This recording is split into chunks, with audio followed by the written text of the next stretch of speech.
ኤርትራ በተገነጠለች ማግስትም የኢትዮጵያ ብሔራዊ ደህንነትና የባህር በር መብት ሳያረጋግጡ ምንም ስልጣን ሳይኖራቸው እንዲያውም የኢትዮጵያን ሕግ ጥሰው ጠቅላይ ሚኒስትራችን ለኤርትራ ዕውቅና ስጡልኝ ብለው የተባበሩ መንግስታትና የአፍሪካ አንድነት ድርጅትን ተማጠኑ።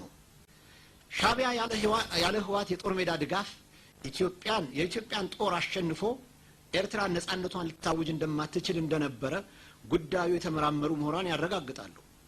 ኢህአደግ መከላከያ ኃይሉን ሲበትን በወታደሩ ላይ የሚደርሰው እንግልትና አገሪቷንም ለውጭ ወረራና ለውስጥ ብጥብጥ ማጋለጡ ከቁብም አልቆጠረው።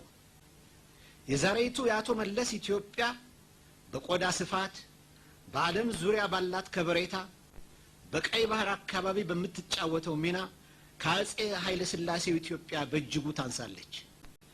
ኢህአደግ ኤርትራን አስመልክቶ በተከተለው የተደራረቡ የፖሊሲ ድክመቶች ወይንም ክህደቶች ምክንያት ዛሬ 300,000 የጠላት ጦር ከዛሬ ነገ ቃታ ይስባል በሚል መላው ህዝባችን በተለይ የሰሜኑ በስጋት ተውጦ ይገኛል። ሻዕቢያ በቀይ ኮከብ ዘመቻ ወቅት ሊሸነፍ ሲንገዳገድ በአቶ አርከበ እንቁባይና በጀነራል ሳሞራ ዩኑስ የተመራው እስከ 10,000 የሚደርስ የህወሓት ጦር ደርሶለት ከሽንፈት አዳነው። ኢህአደግን ጥላሸት ለመቀባት ሳይሆን ሐቆቹን በማስረጃ አስደግፈን እንደሚከተለው ለኢትዮጵያ ህዝብ እናቀርባለን።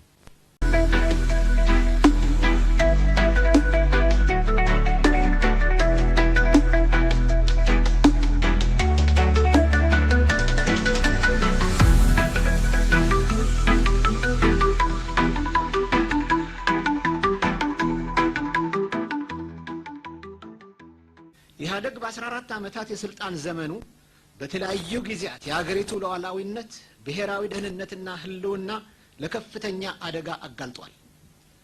ዛሬ የሀገራችን ብሔራዊ ደህንነት በተመለከተ ኢህአደግ ኢትዮጵያን ከተቆጣጠረበት ጊዜ በበለጠ አደጋ ውስጥ ይገኛል።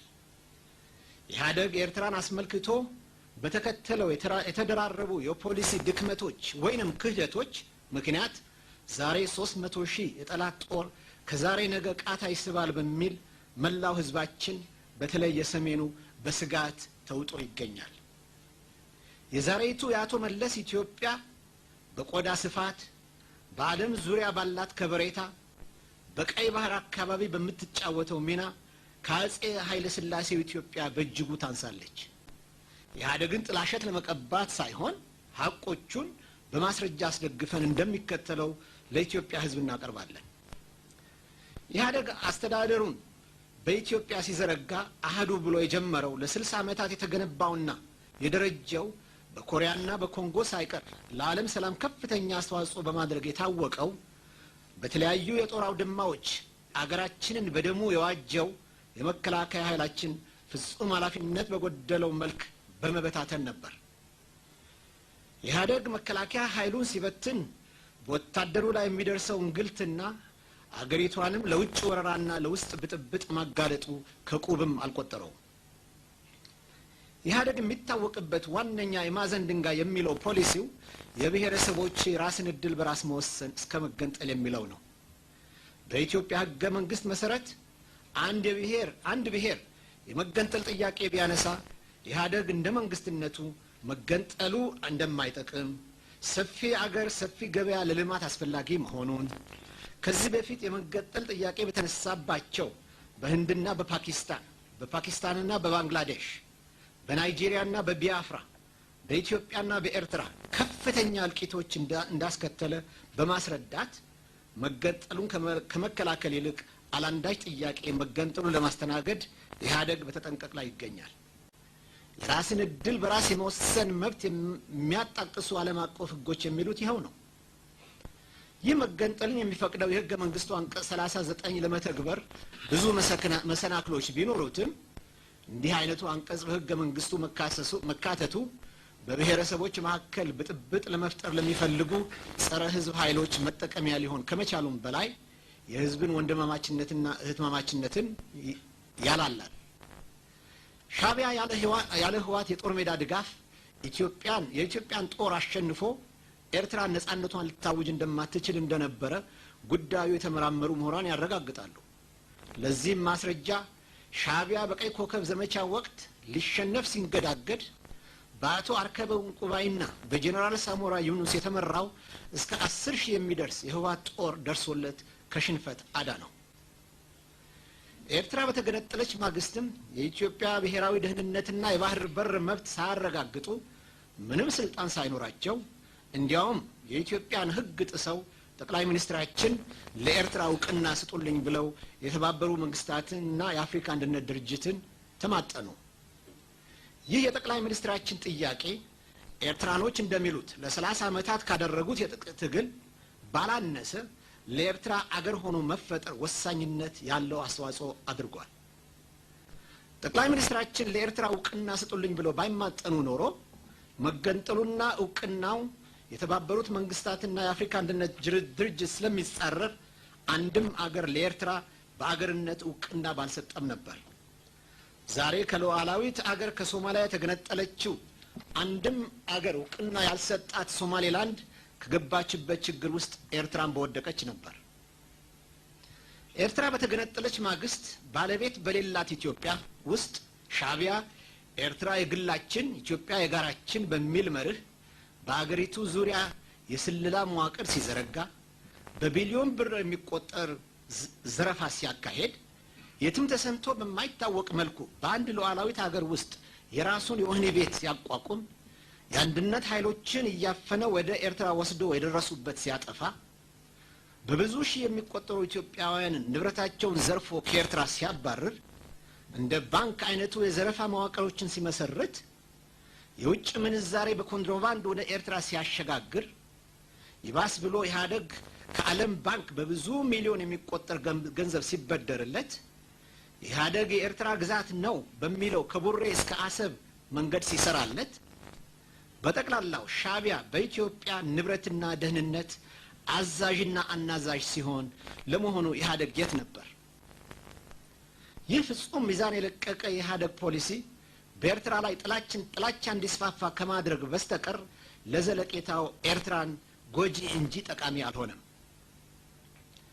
ሻዕቢያ በኢትዮጵያ ላይ ወረራ ከሰነዘረች በኋላ ካላንዳች የፍትህ ስርዓት በእንግሊዝኛው ዲው ፕሮሰስ ኦፍ ሎ ይሉታል ኤርትራውያን ለሀገር ደህንነት ጠንቅ ናቸው በሚል ብዙ ኤርትራውያን ከሀገር ተባረሩ።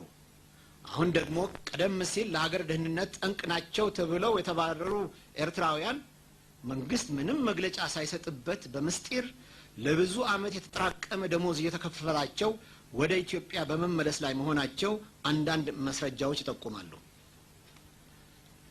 ታሪኩን እጅግ ቢያንስ ኢትዮጵያ ላለፉት 50 ዓመታት 2 የባህር በሮች ነበሯት። ዛሬ 4 ሚሊዮን የማይሞላ ህዝብ 2 የባህር በር ሲኖረው 72 ሚሊዮን ህዝብ የነበረው የባህር በር ተዘግቶበታል። ዛሬ ኢህአደግ ምስጋና ይግባውና በዓለም አገራችን በአንድ ነገር ብቻ አንደኛ ነች፣ የሚስተካከላት የለም። ይኸውም በአገራችን የቆዳ ስፋትና የህዝብ ብዛት የባህር በር ከሌላቸው አገሮች ኢትዮጵያ አንደኛ ነች። የአፋር ህዝብ ኢትዮጵያዊ መሆን አሰብ የኢትዮጵያ አካል ነች ስንል ወደብ ስለሚያስፈልገን የሰውን ንብረት በመቋመጥ አይደለም። ንብረታችን ባልሆነችው በጅቡቲ ላይ ተመሳሳይ ጥያቄ አላቀረብንም። የአሰብ ባለቤትነታችን ይረጋገጥልን ስንል ህያው ከሆኑ ማስረጃዎችና ዓለም አቀፍ ህጎች ተነስተን ነው። በሁለተኛ የዓለም ጦርነት ማግስት ጣሊያን ራሷ፣ እንግሊዝ፣ ፈረንሳይ፣ አሜሪካ፣ ሶቪየት ህብረት መስከረም 24 ቀን 1945 ዓመተ ምህረት በፓሪስ ጉባኤ ስለ ኤርትራ የወደፊት ዕጣ ፈንታ ተወያይተው በክቡር ጸሐፊ ትእዛዝ አክሊሉ ሀብተወልድ የሰላ ክርክር ላይ በመመርኮዝ አሰብ ወደ ኢትዮጵያ እንድትታጠፍ በአንድ ድምፅ ተስማሙ። የተባበሩት መንግስታት ጠቅላላ ጉባኤን በውሳኔ ቁጥር 289 ንዑስ ቁጥር 4 ስለ ቀድሞ የጣሊያን ግዛቶች ተወያይቶ የኢትዮጵያ ታሪካዊ ሀቅ እና ምድረ ገጽታዊና የዘር ግንኙነትን በተለይም ህጋዊና ፍትሃዊ የሆነው የኢትዮጵያ የባህር በር መብት ከግንዛቤ አስገብቶ የኤርትራ ህዝብ ፍላጎት ምን እንደሆነ እንዲያረጋግጥ የተባበሩት መንግስታት አንድ ኮሚሽን አቋቋመ። ኮሚሽኑ የኤርትራ ህዝብ በአብላጫው ከኢትዮጵያ ጋር በፌዴሬሽን መቀላቀል መምረጡን ካረጋገጠ በኋላ የተባበሩት መንግስታት ጠቅላላ ጉባኤ በውሳኔ ቁጥር 390 ንዑስ ቁጥር 5 በታህሳስ 1950 ተጠቅሳለሁ የኤርትራ ህዝብ ፍላጎትና ደህንነት ከግንዛቤ በማስገባት በምስራቅ አፍሪካ ሰላምና ሴኩሪቲ እንዲሰፍን በተለይም የኢትዮጵያ ህጋዊና ፍትሃዊ የባህር በር መብት እንዲከበር ኢትዮጵያ ከኤርትራ ጋር በፌዴሬሽን እንድትቀላቀል ወሰነ እና የወደብ ጉዳይ በዚሁ ተፈታ። የኤርትራ ህዝብ ፌዴሬሽን ባይመርጥ ኖሮ በፓሪስ ጉባኤና በተባበሩት መንግስታት ውሳኔ መሰረት አሰብ ወደ ኢትዮጵያ በተጠቃለለች ነበር። ኤርትራ በእብሪት ተነሳስታ ኢትዮጵያን ስትወር ገና ከጅምሩ ጦርነቱ በኢትዮጵያ አሸናፊነት እንደሚደመደምና የባህር በራችን ጉዳይ ከወዲሁ እንዲታሰብበት ኢትዮጵያውያን በአጽንኦት አሳስበው ነበር። የኢትዮጵያ በአሰብ ላይ ያላት መብት ህግን፣ ታሪክን፣ የህዝብ አሰፋፈር ወዘተ አስመልክተው ይቀረው በማይባል መልኩ ተንትነው አስረድተዋል። ይህ ሁሉ ጥረት ኢህአደግ ከጀመረው የተሳሳተ ጎዳና እንዲታቀብ ለመምከር ነበር። ሆኖም ግን ከቶም ምንም የማይሳነው ኢህአደግ ለዚህ አገር ያለህ ዋይታ የሰጠው ምላሽ ጦረኞች የሚል ማስፈራራትና ዛቻ ነበር። የኢትዮጵያ የባህር በር መዘጋት በቅንጅታችን ግምት በኢትዮጵያ ላይ ከተፈጸሙ ደባዎች ቁንጮው ነው።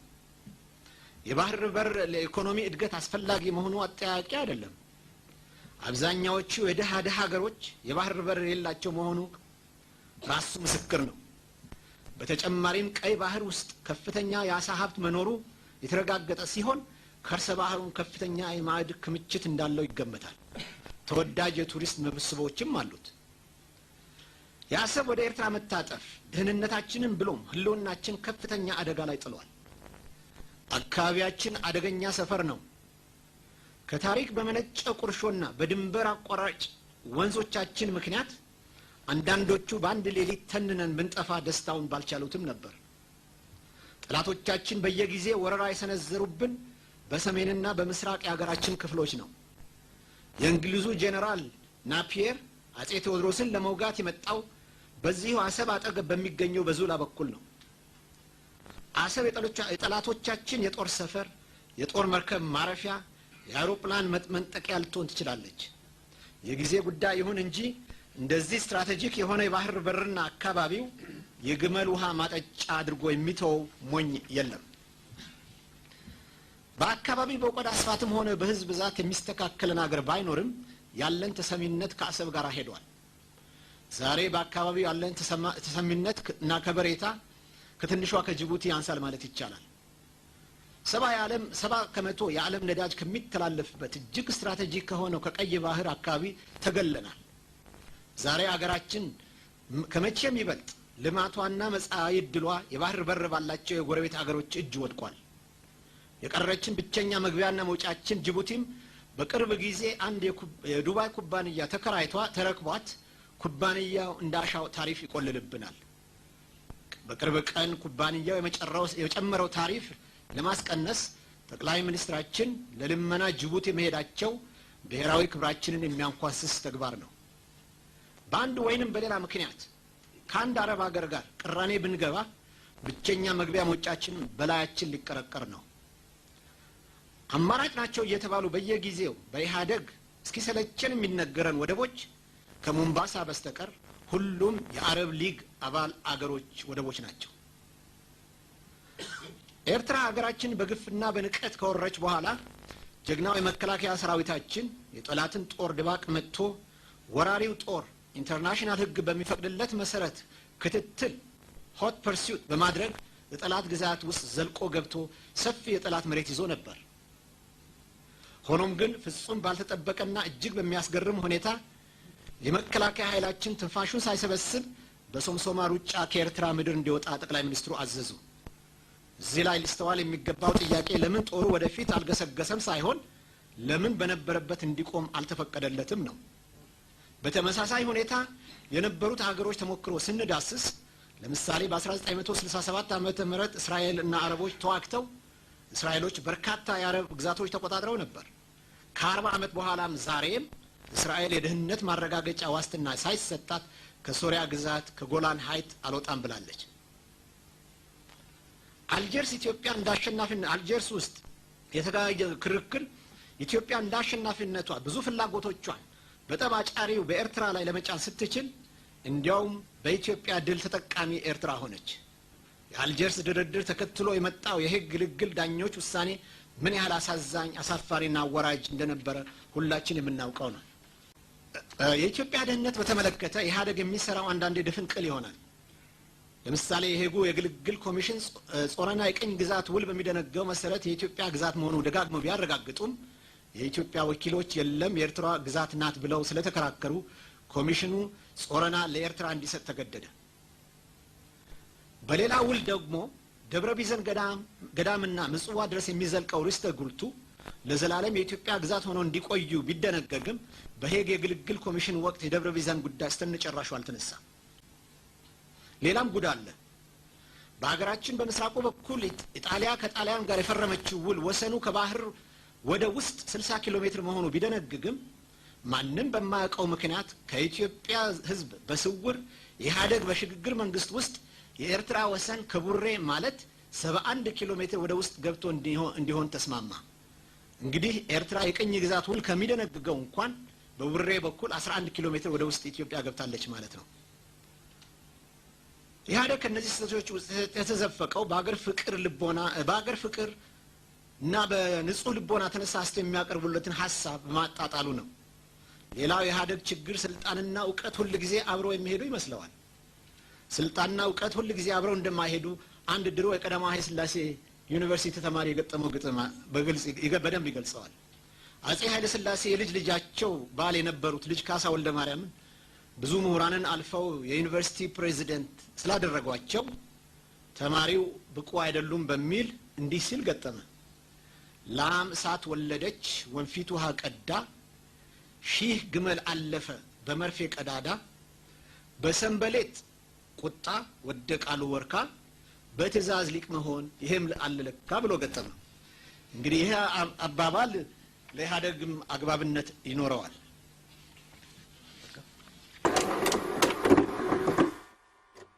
እንመርቃቸው ብለን ያዘልቃቸው